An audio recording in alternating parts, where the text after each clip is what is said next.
Hi everyone. It's yet another Wednesday where we profile African farmers in our docu-series titled Tell African Farmer Stories. Over the last few weeks, we've spoken to farmers across the African continent, from Nigeria to Kenya to Uganda, and we're back in Nigeria. Hi Temi, hi Victoria. Princess is online. Just give me a second, let me introduce you before I bring you into the chat. This docu-series is part of a campaign that we're running called the Support for Africa SMS campaign that seeks to bring light to the plight of entrepreneurs as we deal with the effects of COVID. As the African economies are managing the effects of COVID, we think that entrepreneurs should take the core focus because these are the people that bring about jobs and employment, and particularly the farmers, because all of us won't survive without food. I love to eat food, and that just shows how farmers are important. Health services can't operate without food. The industrial sector can't operate without food, and that's why we decided to focus on African farmers and talk about their stories, talk about their experiences, talk about the challenges that they face. Today we're having a very great person and a friend, Princess Adeyinka. She runs one of the best indigenous coffee brands in Nigeria called Happy Coffee. I'm sure you're going to listen to her talk about the journey to Happy Coffee and how it has been for her.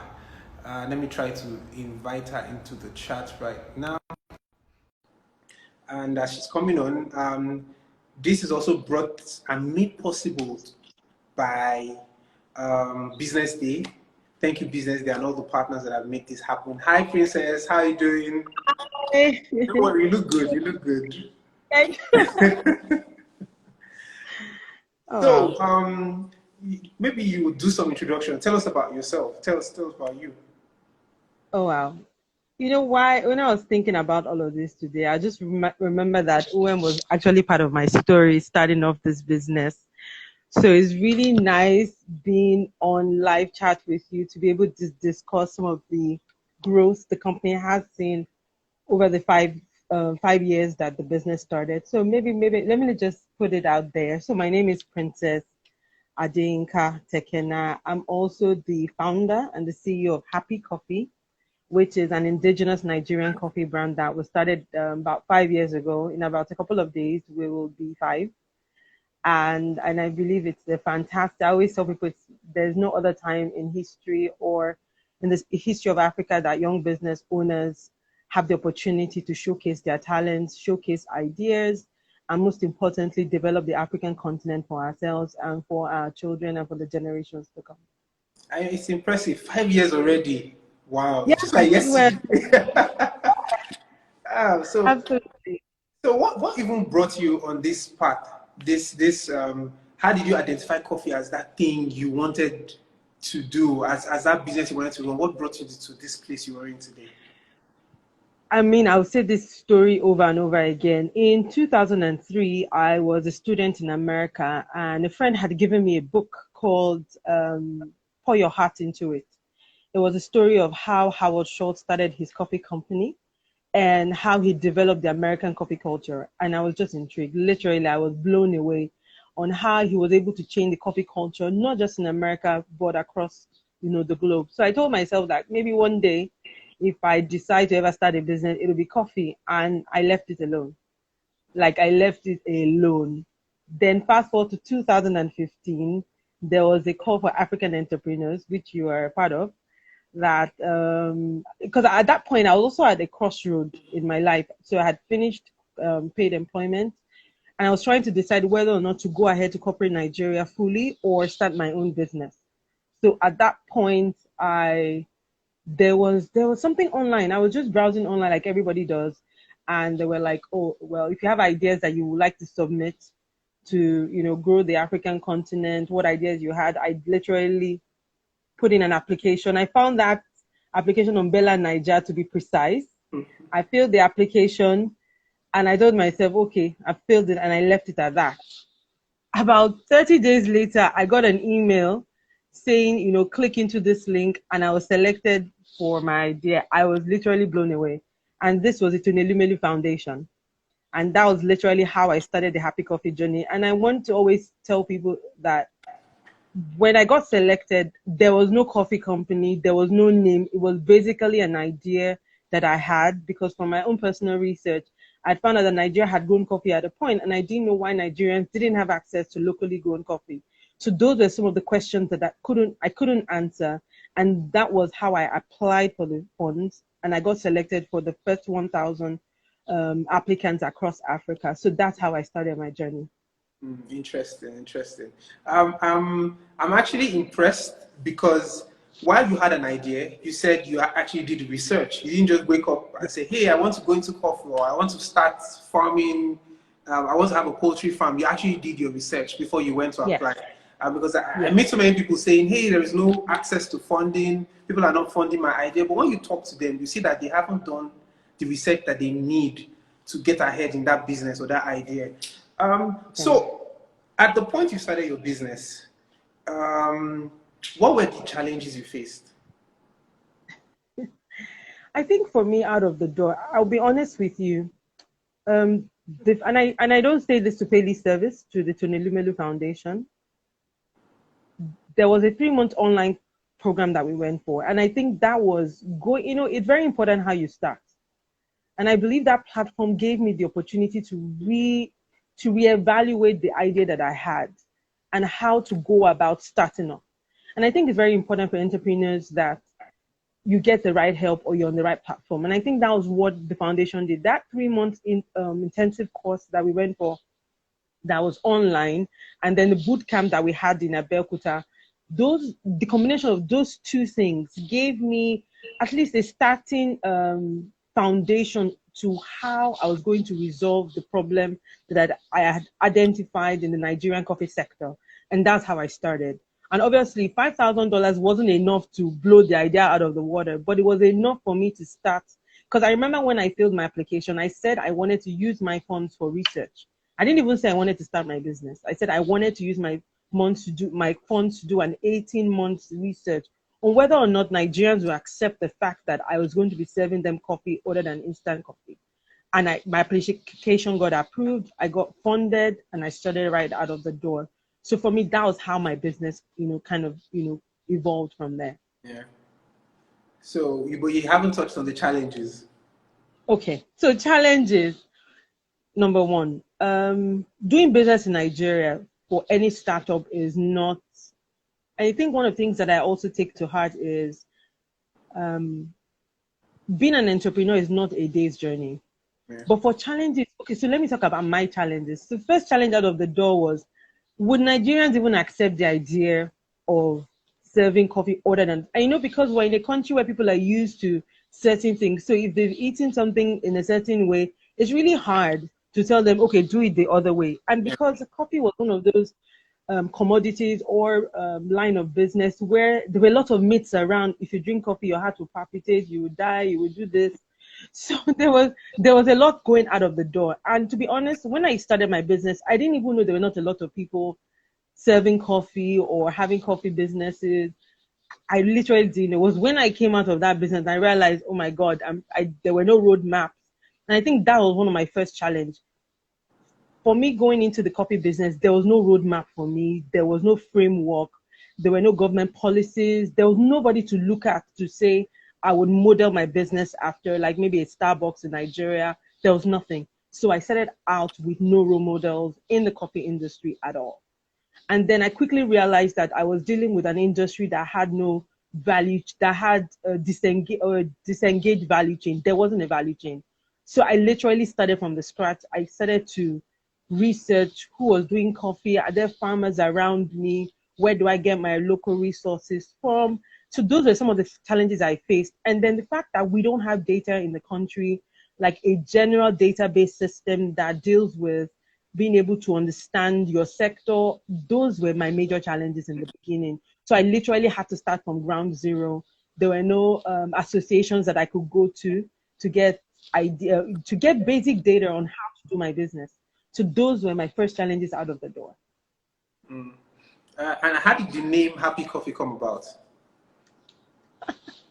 Okay, if I get $1 for that question, I'm sure by now Okay. I think after I won the Tonelumelu Foundation grant, Yeah. I sat down and I said, okay, now they're asking me for a name. I didn't have a name. But one of the things that was very, very key to me was I realized that coffee wasn't in a happy space in Nigeria. A lot of people, coffee was just something they drank and they just took out of the door, and there was no connection. And I felt I wanted coffee to be in a happy space. And people who know me, I'm really a happy person. Like I'm out of the door just bubbly. So I just thought, you know what? Why not call it Happy Coffee? And obviously, I took it through the CAC. I sent it in for a name search, and it was still available. So, and that was literally how I started off. Mm-hmm. Okay, let's even talk about the operations in regarding how you run Happy Coffee. Where do you source your coffee bean, and how difficult has it been for you?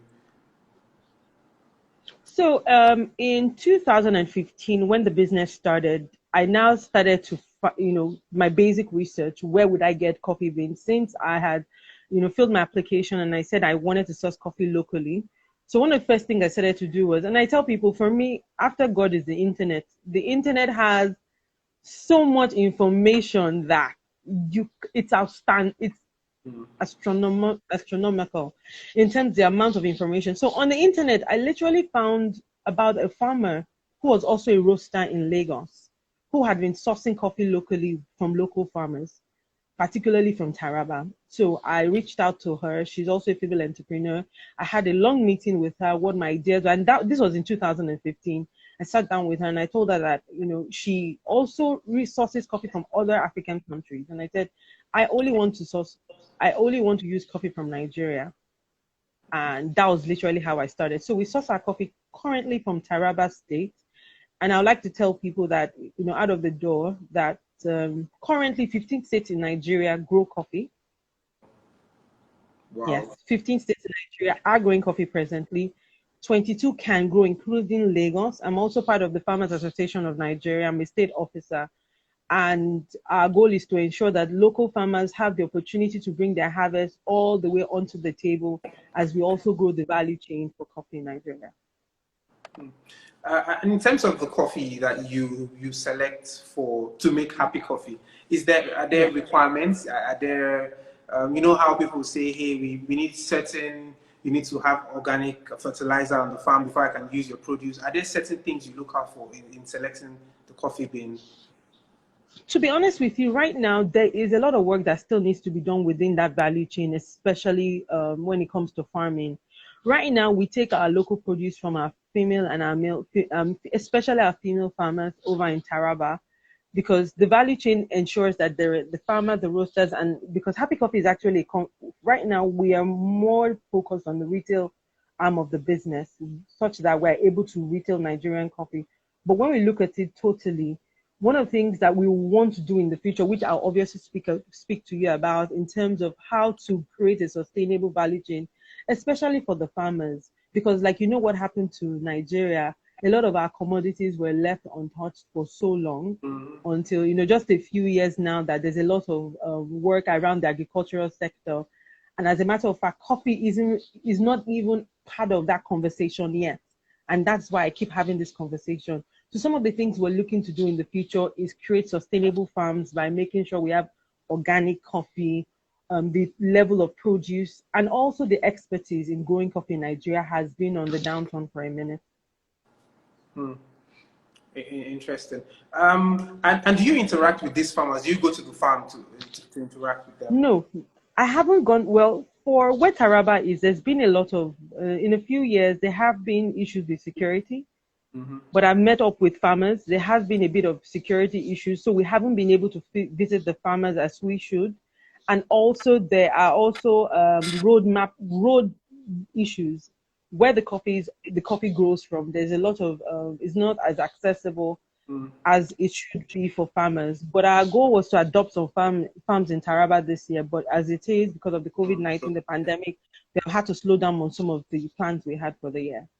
because this kind of takes me to the next question I was going to ask. You know, that problem of security and accessibility of these farms. You know, it's one thing to be in that value chain, it's another thing to be a Yeah, retailer like you, but it's another thing yeah, to have access to these farmers, you know, talk to them, find out what challenges they are facing, and figure out how your businesses can alleviate those problems. And Yes. what do you think, when I say the government can do, or what do you think private institutions can do to solve that problem around, accessibility, around security, and helping these farmers earn more from their produce? One of the first things that I say right out of the door, last year we had the IOC, which is the governing body for coffee globally, was in Nigeria for the first time since it was instituted in 1964. He was in Nigeria for the first time. He's Brazilian. His name is Jose Set. And one of the things he wanted us to do, because Nigeria had been pinpointed for one of the countries that they were looking at to grow the coffee industry globally because of consumption. And one of the things that they said was they wanted Nigeria to ratify her position on the governing association. In 1972, Nigeria joined the ICO. However, we hadn't ratified our position for since then. And what does that mean? That means that Nigeria cannot have access to the beneficiary, cannot have access to all of the funding or all of the policies made around coffee globally. And also that means that Nigeria isn't part of the global coffee market.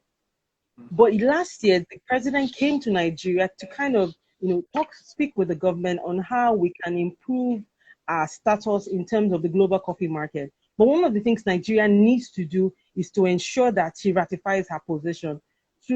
And the ministry that is in charge of that is the Ministry of Trade and Investment. So we had a roundtable discussion on those matters. And what that does is, if Nigeria ratifies her position, then we can be a global player for coffee. Then we can also begin to look at some of the issues that are plaguing the Nigerian coffee sector as a whole.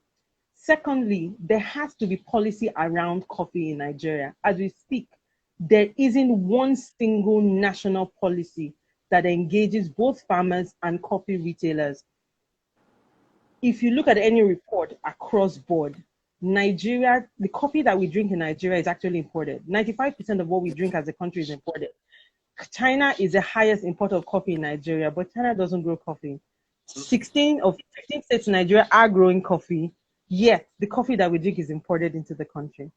So there's a lot of issues, and I believe that has to do with policy, because if there are no policies that create proper tariff impositions on businesses that bring coffee into the country, we will not backward integrate, and therefore we will not benefit from the coffee sector and from the farmers. Totally. Yeah. Well, thank you for that, and that, the government plays a huge role in helping the agricultural value chain be better and do better, especially for a country like Nigeria. We are so consumption focused and so import dependent. Yes. Retailers like you and businesses like you can actually help us grow GDP if you're encouraged and able to scale. So the government can do a lot more, and private institutions can do actually a whole lot more. Yeah. In terms of collaboration, how has that worked out for you in building the Happy Coffee brand? Because one of the key things we hear every time I speak to farmers is, oh, farmers don't really collaborate. They always see themselves as competition so much. They don't like to help themselves out where there are areas that they can form synergistic relationships. So how has that? Yeah. How have you done that with Happy Coffee? For me, everybody that knows me, collaboration is very key. Because I believe that there is a thriving ecosystem in Nigeria when it comes to businesses, farms, that it's thriving and it's growing.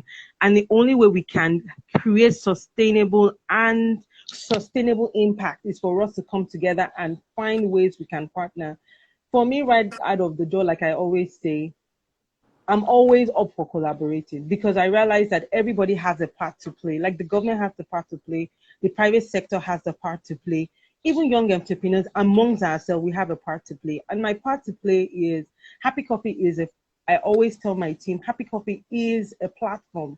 We're not just a business. We're not just another coffee brand. We're actually a platform to create awareness around coffee. We're also an advocate of the Nigerian coffee sector. So every time we have the opportunity to speak up about coffee or whatever it is, we look at it in terms of how can I help another entrepreneur become or have the opportunity to speak about their business. So for us, collaboration is very key. And that's why we look within our value chain Because when we supply coffee for events and the rest of it, we look for business owners who carry things that we don't naturally carry as a business, because our core is coffee. So we're always looking to ensure that we create partnerships, and that was why we're even able to convene the first ever Lagos Coffee Festival last year with the part, and you were part of that, with partnerships across board, and that was the only way we were able to succeed.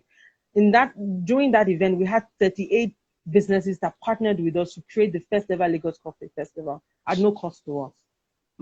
So I have a trick question for you. What assumption did you have before starting Happy Coffee that has actually changed right now?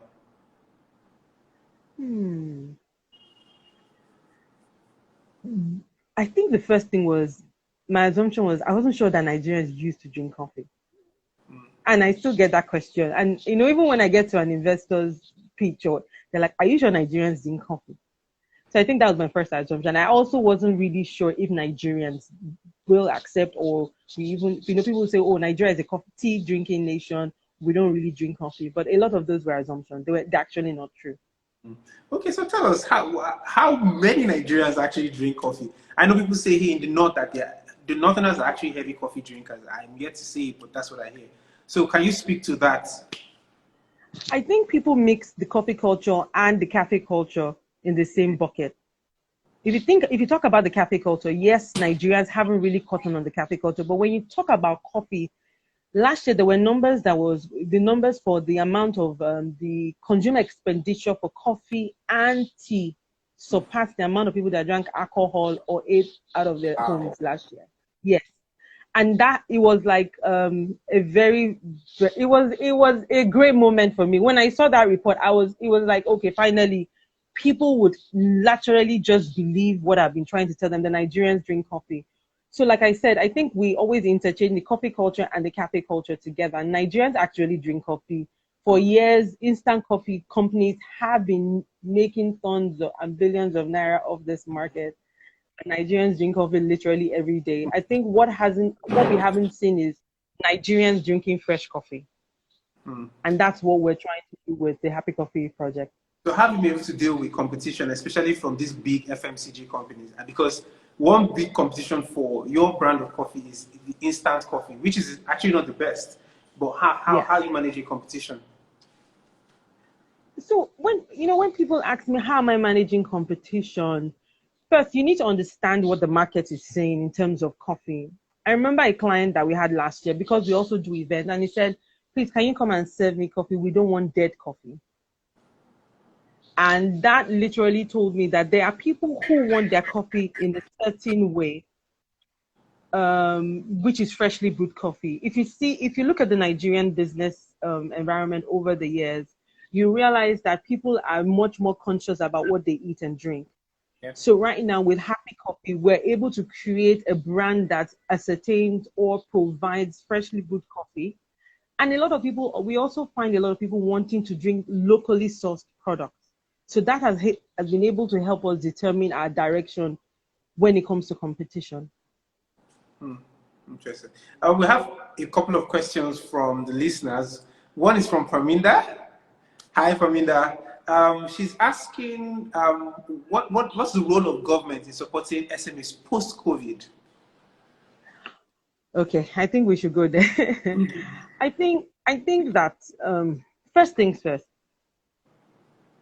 there has to be a conversation around SMEs. I don't think it's as serious, and this is my personal view. I don't think that the government has really understood the role of SME and the impact that SMEs create.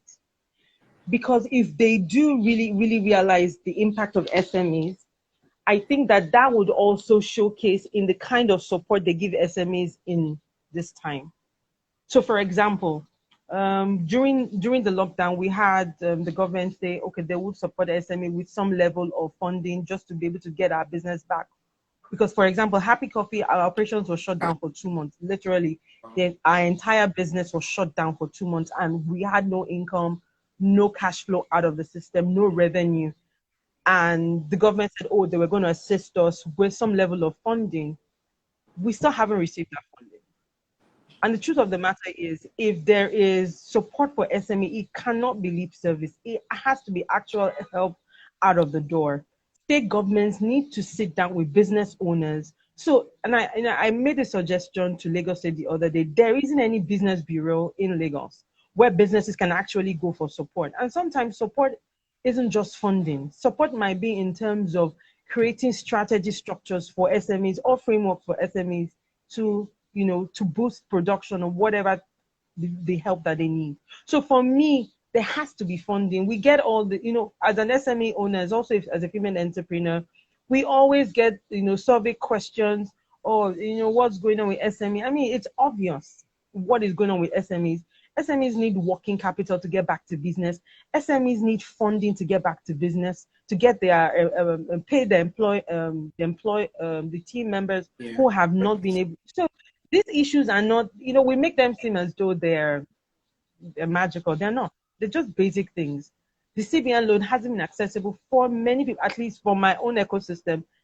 I haven't seen one person that's gotten the funding yet, including Because myself. it's And I interesting applied. that there was a policy by CBN that told the banks to give out loans at single-digit interest rates. I don't know if that has gone into effect and how many SMEs have been able to benefit from that. I mean, I'm in many spaces. At least 10 SME groups, and maybe only one person that I know personally have accessed that loan. Only one person that I know personally. But if the government is not doing what they ought to do, what role do you think the private sector can do? So when I say private sector, I mean big businessmen, I mean, big corporations or big cooperatives. What role do they have to solving these problems that we know exist for entrepreneurs, for farmers, for business people? Yeah, I think that for organizations, as the bigger organizations, there are systems in place that they have that we can benefit from. So, for example, let me give an example of the NAFDAC process, which is a major, almost a bone in the neck for a lot of entrepreneurs. Now, I need NAFDAC. One of the things NAFDAC regulation requires is that I have a space where I can, manufacture or produce my product. A lot of those things are expensive for an SME to be able to set up. A lot of these companies already have existing systems in place that can support young business owners to either use those, so for example, factories at a limited cost to them. A lot of time, it might not be telling us to go set up our own business. But I also see that problem with the policies made by these government institutions. And I also see the fact that when they're making those policies, or business owners are not part of that conversation. And when we're not part of that conversation, they would make policies that will directly not affect us or would impact our business. So it's like tomorrow, if they decide to create a national policy for coffee, and then you don't sit down with coffee retailers, you don't sit down with the farmers, and then some people just create a policy, it will not impact the right people. So I think the conversation ongoing is when you create policy, young businesses have to be part of that conversation. And for the bigger corporations, they have profits that I know it's a lot for everybody going on, with the pandemic. But I believe that when the pandemic happened and a lot of us saw banks, giving big monies to CBN, and we're all like, okay, what's going on here? That kind of conversation. I know a lot of people don't like to say it, but I felt like, they could have reached out to businesses directly, young businesses. Banks see our accounts, they see what we're doing. They could have sat with us and said, okay, can we draw up some level? I know some banks came out and said, oh, if you have an existing loan, we're giving you a 3-month moratorium that you can have. I mean, that was great, but more needs to be done, because what would happen is businesses will lose traction and young businesses will collapse if they are not supported wholly financially. Yeah, you actually make a very solid point about the business people and the young entrepreneurs being part of the conversation. You can't make a policy that directly affects them and don't include them in the conversation. And interestingly, I was listening to Jason Njoku, who is in the creative industry, talk today, and he was complaining about a new policy around licensing and broadcast. And he said, how do you make a policy without even involving the people that are in that industry? So you make a policy that is literally dead on arrival because it's not going to positively impact the industry or the ecosystem. Thank you for sharing so much. There is a question from one of the viewers that goes, I actually want to start a tea business. What can you advise me? How can I go about it? And for me, I believe simple. So my solutions usually as a business always keep it simple, keep it convenient, and keep it flexible. Whatever you want to do. Secondly, if you look around, I tell people that I'm a sophisticated Meshai. There are no new ideas under the earth. Like literally around you, there are people starting businesses. You don't need 100,000 naira to start a tea business. A box of tea and a box of cups, and just start selling it to people around you. And that's how I started my business. So for me, it's not looking for that 1 million naira plan on how to establish this amazing. No, I believe in starting small and growing your traction. And I tell people if you cannot sell a cup of tea to your friend or your family, you're probably not going to be able to sell it to the next person on the next. Hmm. Thank you for that. Um, so let's talk about the problems every business.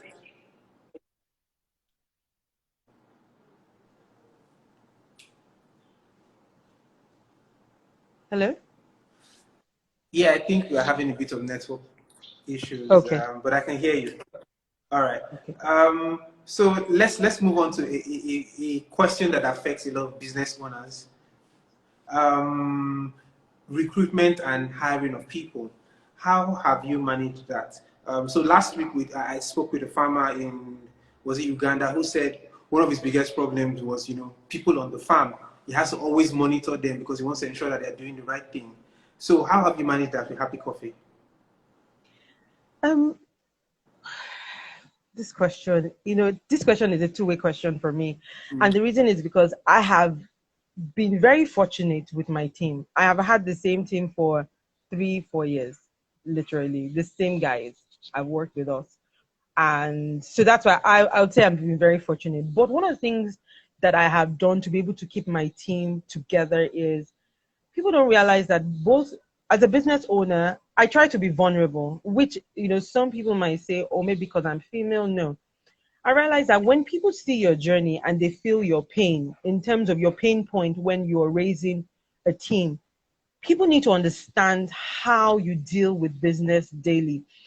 And the truth is, a lot of us became entrepreneurs with no manual. So there's literally no manual out of the door on how to raise a great team or how to keep your turnover level low in terms of team members or whatnot.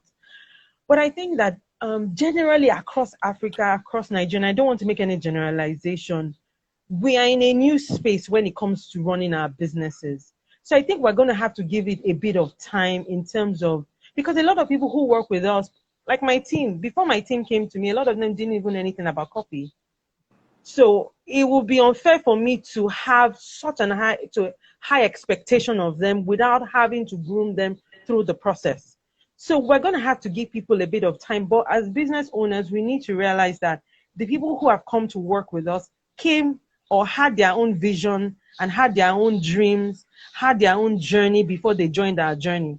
And like I tell my team, if you're joining this journey at this point, and you want to spend 1 year, make sure it's the best 1 year of your life. Give it your best and tell me, you know what, I only want to give it 1 year, because everybody has their own aspiration. And we have to be able to merge those aspirations with the aspirations of our brand to ensure that we're giving them quality leadership as we go along. Hmm. Okay. Thank you so much for sharing. Your business has sort of, I mean, your video has sort of frozen, actually. Oh, Um, really? yeah, so Do you maybe want me what will to happen is I'm going to remove you and add you again. you back? Yeah, so Okay. just give a second. Everybody bear with us. Technology. Um, so let me add you again. Yeah.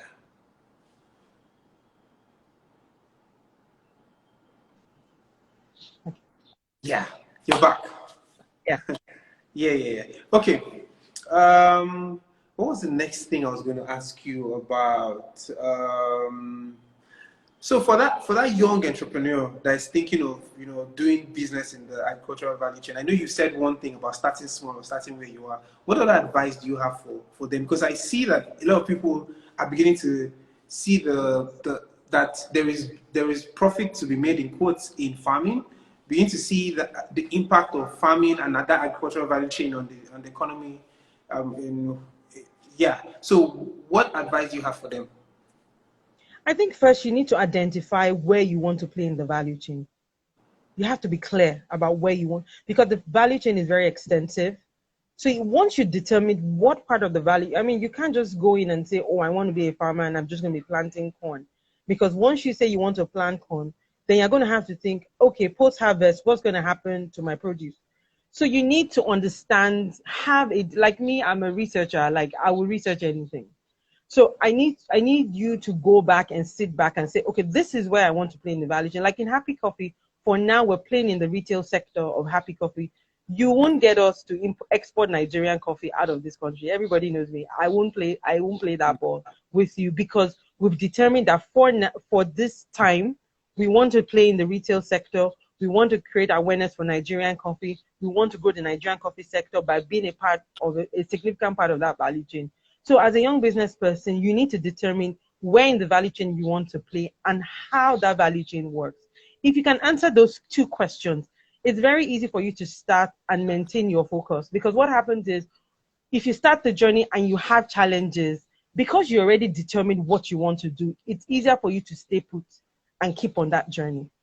So that's really my first advice. Understand the value chain and then determine which part of that value chain where you want to play in. So 5 years from now, where do you see Happy Coffee? Ah, my dream. Happy Coffee in 5 years. First, but in 5 years, we will become, and I say this not with not likely. I want Happy Coffee to be a household name. Like when you pick up your cup of coffee in your house, I want Happy Coffee to be there sitting in your cup and drinking.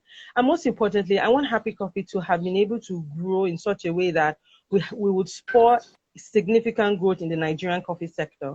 I also want Happy Coffee to become part of the policy changes for coffee in Nigeria. And most importantly, we grow Happy Coffee with Africa in view. So we want to see more entrepreneurs get into the coffee value chain, not just as farmers, but also as retailers and roasters, so that we can spur a sustainable coffee brand for Africa. Interesting. To the viewers, if you have questions, please just drop it and we'll answer that. And so this question is now to brand. What's the importance of a brand when you are building a business like Happy Coffee or any business within the agricultural value chain? I think your brand promise is very key. When you're building a brand, you determine what is the promise that your brand will give, either to the supplier or to the vendor or to the customers. For example, in Happy Coffee, we don't call people customers, we call our customers friends, because it's very important for people to be part of your story. So for us, our brand promise is we're infusing happiness into your life or on your journey as it is. And that has been what we've tried to do in the past 5 years, just being a part of your happy story. So the brand promise is very key for any brand, whether it's a big brand or it's a small brand. It's very important for you to have a promise and then ensure that you keep that promise as you go along the way. I'm seeing all my friends joining. Yeah. TT, yeah, so many people. Thank you for joining in. If you have questions, please share them. Another thing that I've identified is people do not understand the business behind doing business. And I explain, oh, you have a tea chain. You don't understand that it is actually a business first. Yes. Right? So you have to put in all the business processes to make it successful. You're a farmer that has a poultry. You forget that it is at first a business before even a passion project. Yes. How do farmers or people in the agricultural value chain craft their business or set up their business in a way that makes it a business? I've used the word so many times. Yes, I know.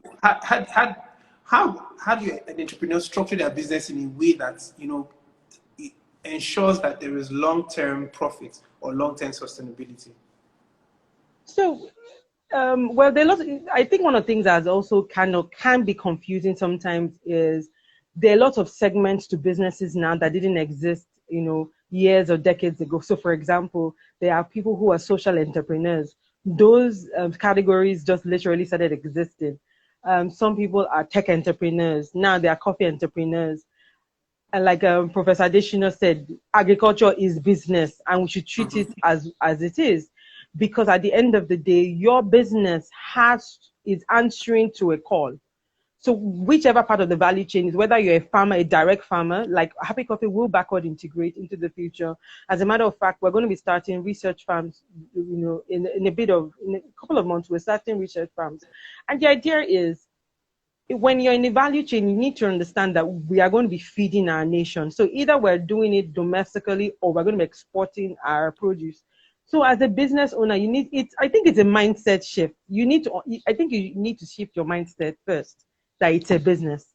Once you do that, when you're making your decisions or you're creating your strategy, you begin to make it in that light, and you won't take it lightly. I mean, I want people to drink coffee, but at a cost, because when that cup comes to you, it's coming at a cost. And for us to stay beyond the 5-year mark or the 10-year mark, we need to have profit to be able to plow back into the business. So I think that's the first rule out of the door. Mm-hmm. Thank you all for joining. This has been made possible by Business Day and Support for Africa SMEs initiative, which is championed by an amazing person, Pamela Vera, and so many amazing people in the background that we don't get to see. Victoria, Felix, and so many great guys.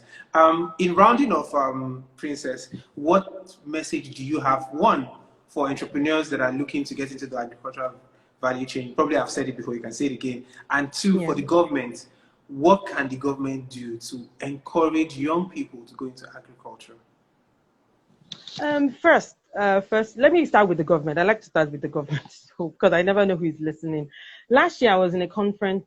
And Professor Adeyinka said this, and I'm not saying it because of everything that is going on, but I remember clearly when he said there has to be a bank that caters to youth investment in Africa.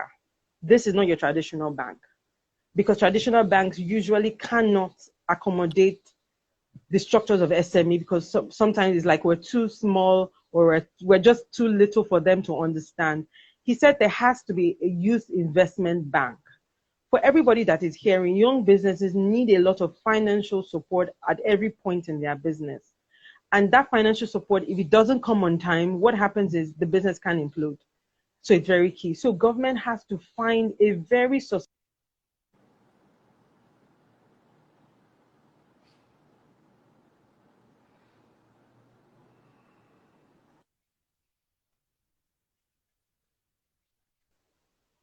So the government has to make definite projections. They have to make definite policies.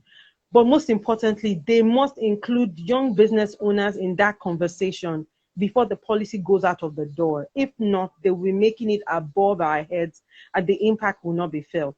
Now, for the private sector, it's very easy. Well, it's not, I won't say it's very easy, but for private sector, they have, I won't say it's very easy because I'm sure Mr. Lumeli might be listening to me and be like, yeah, right. But I think that they also have to come down to creating a framework. If you look at businesses across the board, sometimes like my own industry, there are no frameworks. And that's what Happy Coffee is doing. We're hoping that in 5 years, we're able to create a great framework such that when entrepreneurs are coming from behind, they have something to work with. So either building a coffee brewery, creating an association for coffee in Nigeria that seeks to either collect data from farmers, ensure that businesses like ours, people who are coming behind us, have the opportunity to know, okay, if I want to start a coffee retail chain in Nigeria, this is the data that I need, and this is how I would go about it. And for me, as for young entrepreneurs, I say this is the best time to start your business, because the truth is there's so much our government can do for us. But our own contribution for the development of Africa, for the development of Black lives around the globe, it's very imperative that we become a viable example that Nigerian business owners are serious. We are women, we are men, we are young, we are old, but we know what we are doing. We are building for Africa, we are building for the world, so that people can look back and say, you know what, not every Nigerian wants to get on a boat to Africa. Not every Nigerian wants to get on the plane to America. I moved back from America about 10 years ago on a one-way ticket, saying that I wanted to be part of the growth of Nigeria. 10 years, Happy Coffee is here. She's contributing our own quota to developing Nigeria with Africa in view. Wow, wow. Thank you so much again for spending time with us. Thank We you. look forward to seeing the success of Happy Coffee, and we Thank definitely will you. be part of that story. And that's, I mean, we're actually part of the story and we'll continue being part of the story. Thank you for Thank you everyone so that much. joined this our little docu-series. Thank you to the partners, Clark Energy, Business Day, and every other person that makes this possible. Thank you to the team behind the scenes, Felix, Victoria, and thank you to Paminda also. And Yes. we hope we can, interview and speak to more farmers across the African continent that are doing great things like you. Thank you.